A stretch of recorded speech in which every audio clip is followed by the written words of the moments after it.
Here's how to fix Fortnite Crash Reporter. First, open the Epic Games launcher. Click on your profile icon in the top right corner, then select Settings. Scroll down to the bottom of the page and expand the Fortnite section. Enable additional command line arguments. Then enter -D3DLL exactly as shown. Once you've added it, you can return to the main launcher window. Next, click on Library from the left sidebar and locate Fortnite. Click the three dots next to it and select Manage. Under the Installation section, click Open Install Location. Once the folder opens, go to Fortnite Game, then go to Binaries, and then Win64.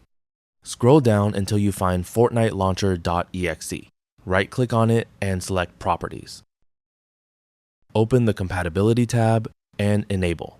Run this program in compatibility mode for.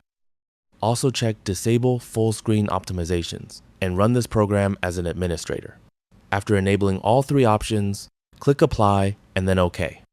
Now locate Fortnite Client, Win64 shipping.exe in the same folder. Right-click it and select Properties. Open the Compatibility tab and enable the same three options again.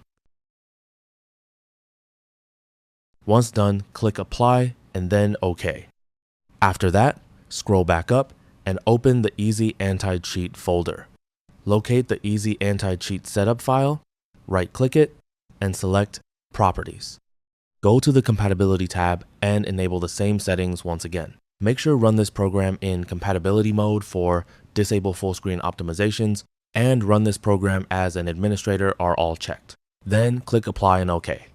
Once you've completed these steps, launch Fortnite and check whether the Crash Reporter error has been fixed. And that's it. That's all for this video. Thanks.